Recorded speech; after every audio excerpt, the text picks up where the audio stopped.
ഇനി കാസർകോട്ടേക്കാണ്. ഷഫീഖ് നസ്രുള്ളയുണ്ട്. കാസർഗോഡ് 68.37% പോളിംഗ് ഉള്ളത്. ഷഫീഖ്, പോളിംഗ് ശതമാനം ഉയരുന്നുണ്ട്. ഉച്ചത്തേത് വെച്ച് നോക്കുമ്പോൾ മാറ്റമുണ്ടാവുന്നുണ്ട്. അത് കഴിഞ്ഞ തവണത്തേക്കാൾ കൂടുമെന്നുള്ള പ്രതീക്ഷയിലാണോ മുന്നണികൾ ഉള്ളത്? വലിയ ഒറ്റപ്പെട്ട സംഭവങ്ങളൊക്കെ പല സ്ഥലത്തും പ്രശ്നങ്ങളൊക്കെ ഉണ്ട്. വലിയ കുഴപ്പമില്ലാതെ പോകുന്നു പോളിംഗ്.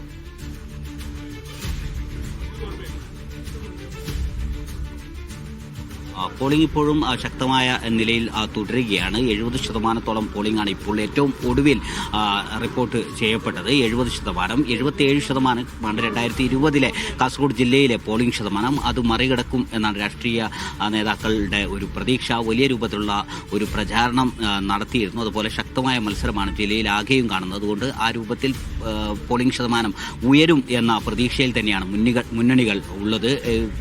കാസർഗോഡ് നഗരസഭയിലും അതുപോലെ കാഞ്ഞങ്ങാട് നഗരസഭയിലും വലിയ മത്സരം നടക്കുന്നുണ്ട്. കാസർഗോഡ് നഗരസഭ BJPയും UDFും നേർക്കുനേരാണ് പോരാട്ടം നടക്കുന്നത്. അതോടൊപ്പം കാഞ്ഞങ്ങാട് നഗരസഭയിൽ LDFും UDFും തമ്മിൽ നേർക്കുനേർ മത്സരം നടക്കുന്നുണ്ട്. നീലേശ്വരം നഗരസഭയാണ് രൂപീകരിച്ചതു മുതൽ ഇതുവരെ LDF മാത്രം ഭരിച്ചിരുന്ന നഗരസഭ. ഈ രണ്ട് നഗരസഭകളിൽ നീലേശ്വരം നഗരസഭയിലാണ് ഏറ്റവും ശക്തമായ പോളിംഗ് ഇപ്പോൾ തുടരുന്നത്.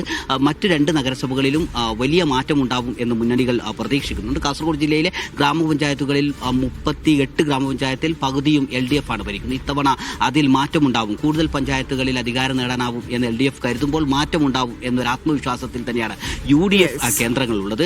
മധൂർ പഞ്ചായത്താണ് രൂപീകരിച്ചത് മുതൽ ഇതുവരെ BJPക്ക് മാത്രം ഉണ്ടായിരുന്ന പഞ്ചായത്ത്. കാസർഗോഡ് ജില്ലയിൽ ഇതുവരെ കാര്യമായ അനിഷ്ട സംഭവങ്ങളൊന്നും തന്നെ എവിടെയും റിപ്പോർട്ട് ചെയ്തിട്ടില്ല. തൈക്കടപ്പുറത്ത് ഒരു ചെറിയ ആൾക്കൂട്ടമുണ്ടായിരുന്നു. പോലീസ് അവരെ വിരട്ടിയോടിച്ചു. അതുപോലെ തന്നെ ബേക്കൽ ഫിഷറി സ്കൂളിന് മുന്നിൽ തടിച്ചുകൂടിയ ആളുകൾ, അവരെയും പോലീസ് വിരട്ടി ഓടിച്ചിട്ടുണ്ട്. മറ്റു സ്ഥലങ്ങളിൽ നിന്നും കാര്യമായ അനിഷ്ട സംഭവങ്ങളൊന്നും റിപ്പോർട്ട് ചെയ്തിട്ടില്ല. എല്ലായിടത്തും സമാധാനപരമായാണ് പോളിംഗ് പുരോഗമിക്കുന്നത്. രാവിലെ മുതൽ ഉച്ചവരെ കനത്ത പോളിംഗ് ഉണ്ടായിരുന്നു പല സ്ഥലത്തും. ഇപ്പോൾ വൈകുന്നേരമായതിനു ശേഷം വീണ്ടും ആളുകൾ വോട്ട് ചെയ്യാൻ അവർ പോളിംഗ് സ്റ്റേഷനിലേക്ക് എത്തിക്കൊണ്ടിരിക്കുകയാണ്. വൈകുന്നേരത്തോടെ കഴിഞ്ഞ 2020 ഉണ്ടായിരുന്നതിനേക്കാൾ കൂടുതൽ ശതമാനം തെരഞ്ഞെടുപ്പ് വോട്ടിംഗ് ശതമാനം ഇവിടെ ഉണ്ടാവും എന്നൊരു പ്രതീക്ഷയാണ് ഇപ്പോൾ മുന്നണികൾ